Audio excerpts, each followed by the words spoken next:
Hello friends, hello. हम लोग अभी नवग्रह टेम्पल आ चुके हैं, ठीक है। और हम लोग यहाँ नौ ग्रहों की पूजा करते हैं। नौ ग्रहों में आप लोग जानते ही होंगे अच्छे से।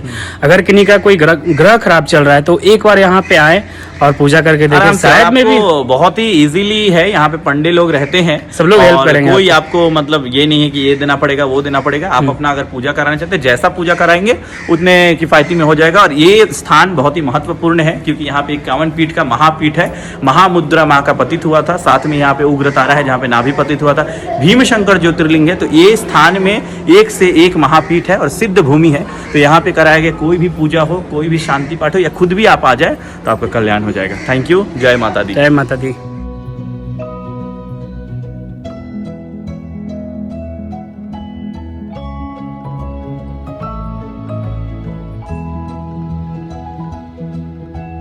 आज हम हैं गुवाहाटी शहर में और इसका पुराना नाम है प्राग ज्योतिषपुर। और पूरा भारतवर्ष में ही नहीं, पूरा वर्ल्ड में ये एक ऐसा स्थान है जहाँ पे 10 महाविद्या और 9 ग्रह पीठ रूप में स्थापित है, जो कहीं पे नहीं है। हर जगह में 9 ग्रह का मंदिर बनाया गया है, 10 महाविद्या का मंदिर बनाया गया, लेकिन एकमात्र ये एक ऐसा जगह है गुवाहाटी जिसका पुराना नाम था प्राग ज्योतिषपुर। यानी कि यहाँ के ज्योतिष थे वो विश्व विख्यात थे। तो इस जगह में हम लोग अभी कामाख्या मंदिर से घूम के आए हैं। हम 7 दिन हो गए ऑलरेडी मंदिर में हैं और वहाँ पे गूढ़ तंत्र, कोल तंत्र के बारे में जानकारी ले रहे हैं। और अभी हम लोग नवग्रह का मंदिर में हैं और नवग्रह मंदिर में एक खासियत आपको दिखाएंगे कि ये मंदिर का जो चारों तरफ से हमारा 10 अवतार है विष्णु के, उनको भी दर्शाया गया है। तो सबसे पहले यहाँ पे जो है ये है, देखिए, मत्स्य अवतार। आप लोग सब जानते होंगे इनका कथा। भगवान विष्णु का जो पहला अवतार था वो मत्स्य अवतार था। यानी जब दुनिया जलमग्न थी, जब सृष्टि में जल छोड़ के कोई अस्तित्व नहीं था, तब भगवान विष्णु ने अवतार को धारण किया था। इसको मत्स्य अवतार या पहला अवतार बोला जाता है। सेकेंड जो अवतार है कूर्म अवतार। समुद्र मंथन के समय में मंदराचल पर्वत को समुद्र में टिकाए रखने के लिए भगवान विष्णु ने कूर्म का रूप धारण किया था। कछुए का रूप धारण करके उसके ऊपर में मंदराचल पर्वत को रखा गया था और सांप का, शेषनाग का रस्सी बना के समुद्र में मंथन किया गया था। तो उस अवतार को भगवान का कूर्म अवतार बोला जाता है। उसके बाद हम लोग आते हैं, ये देखिए यहाँ पे वराह अवतार है, वराह स्वामी जी। तो वराह स्वामी जी का यहाँ पे मंदिर है, अवतार है। वराह स्वामी जी का भी बारे में आप लोग जानते होंगे। जो हिरण्यकश्यप और हिरण्याक्ष 2 भाई थे जो बहुत कठिन तपस्या किए थे और ब्रह्मा से वरदान लिए थे। तो हिरण्याक्ष ने क्या किया था, पृथ्वी को जल में डुबो दिया था। तो पृथ्वी को जल से निकालने के लिए भगवान ने, देखिए, अपने दाढ़ों पे पृथ्वी को निकाला है। तो उस समय में भगवान का ये तीसरा अवतार है जो वराह अवतार या वराह स्वामी कहलाता है। उसके बाद हम लोग आते हैं चौथा अवतार, नरसिंह भगवान। ये हमारे फेवरेट है, मैं हमेशा गला में इनको धारण करके चलता हूँ। और हिरण्यकश्यप को ब्रह्मा जी ने ऐसा वरदान दे दिया था कि ना उसे कोई जल में मार पाएगा, ना स्थल में, ना इंसान, ना देवता, ना राक्षस, ना सुबह में, ना शाम में, ना हाथों से, ना अस्त्र से, ना शस्त्र से। तो उस समय में भगवान विष्णु ने एक ऐसा अवतार इनको धारण किया जिसे हम लोग नरसिंह बोलते हैं। और ये सबसे उग्र रूप है भगवान विष्णु का। और ये चौथा अवतार है क्योंकि इस समय में भगवान ने जब हिरण्यकश्यप का वध किया था तो ना उस समय दिन था, ना रात था, ना सुबह था, ना शाम था, ना वो इंसान थे, ना वो जानवर थे, ना अस्त्र से मारा, ना शस्त्र से मारा, ना आकाश में मारा, ना धरती में। नरसिंह का अवतार लेके उन्होंने अपने पीठ पे उसको, अपने जांघों पे उसको बैठा और अपने नाखून से उसको फाड़ दिया।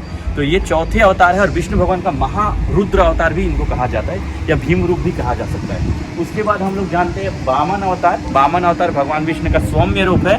बाली ने जब तीनों लोगों को जीतने के लिए यज्ञ किया था तो भगवान ने इस रूप को धारण करके आए थे और बाली से 3 पग भूमि मांगा था। इसको वामन अवतार कहा जाता है। ये भगवान का बहुत सौम्य अवतार है। उसके बाद परशुराम अवतार। जब क्षत्रियों ने धरती पे अत्याचार मचा दिया, हालांकि क्षत्रिय अच्छे भी होते हैं, सब खराब नहीं होते, लेकिन कुछ क्षत्रियों ने जब धरती पे अत्याचार मचाया तब भगवान विष्णु का ये अवतार आया जिसे परशुराम कहते हैं। पहले ये राम थे, लेकिन शिव जी का कठिन तपस्या करके इन्होंने परशु को प्राप्त किया। यानी शिव जी ने उनको अपना पाशु पदार्थ अस्त्र दिया था जिसे परशु कहते हैं शॉर्ट फॉर्म में। तो ये परशु जब इन्होंने धारण किया तब ये परशुराम कहला और इन्होंने 21 बार धरती से जो दुष्ट क्षत्रिय थे उनका नाश किया।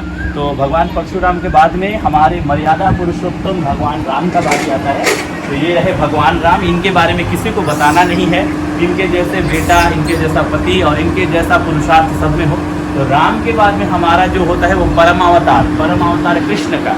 स्वामी विवेकानंद जी ने बोला है कि अगर दुनिया में कोई परफेक्ट इंसान अभी तक में पैदा हुआ है तो वो ओनली भगवान कृष्ण ही थे, क्योंकि उनमें 64 कला था जो किसी इंसान के पास में नहीं होता है। चांद के पास में भी 16 कला रहता है, लेकिन भगवान कृष्ण के पास में 64 कला है और भगवान कृष्ण परम अवतार है। तो ये इनके बाद में हम लोग आते हैं यहाँ पे, ये है बुद्ध अवतार। ये कलयुग के अवतार माने जाते हैं। द्वापर में राम, त्रेता में राम, द्वापर में कृष्ण और कलयुग में हमारे बुद्ध देव हैं।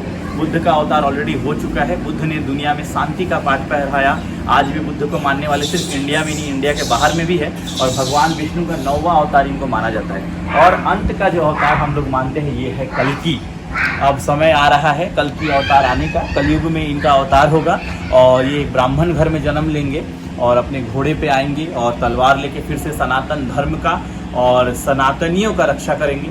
विश्व से फिर से पापों का विनाश करेंगे। तो नवग्रह मंदिर का ये विशेषता है और ये गुवाहाटी का विशेषता है, ये कामरूप कामाख्या का विशेषता है कि इस जगह पे एक ही साथ में 10 महाविद्या है, एक ही साथ में नवग्रह है और एक ही साथ में दशावतार है। Thank you.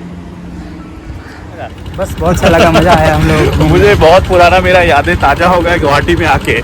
और आज 8 दिन हो चुका है मैं घर से बाहर में हूँ। मिस यू भाई, मिस यू दीदी तुम तो चली गई। बिट्टू तुमको बहुत मिस कर रहा हूँ और बहुत एंजॉय किया हम लोग। कभी आप लोग एक बार आके देखिए, यहाँ बहुत मजा आएगा। सबको ही हम लोग फिर आएंगे माँ कामाख्या अगर चाहिए तो। अगर आप लोगों को कुछ भी गाइडलाइन चाहिए तो आप मुझे इंस्टाग्राम पे आप फॉलो कर गुवाहाटी में सकते पहले हैं। शादी कीजिए उसके बाद आप इंस्टाग्राम पे फॉलो कर सकते हैं मुझे। हाँ, जरूर, ऑफ कोर्स आपकी हेल्प करेंगे हमेशा। मैं अभी यहीं पे अच्छा, हूँ। ये आपको थैंक यू बोलना था समीर भाई, क्योंकि आपको मैंने डुआर्स घुमाया था और आप मुझे पूरा गुवाहाटी घुमा। ऑलरेडी मैं पहले घूम चुका था, लेकिन बाइक पे घूमने का जो मजा आया वो मत पूछिए। नेक्स्ट टाइम हम लोग अपलोड करेंगे डुआर्स का वीडियोस। हाँ, डुआर्स का एक से एक वीडियो आप लोगों के लिए रहेगा।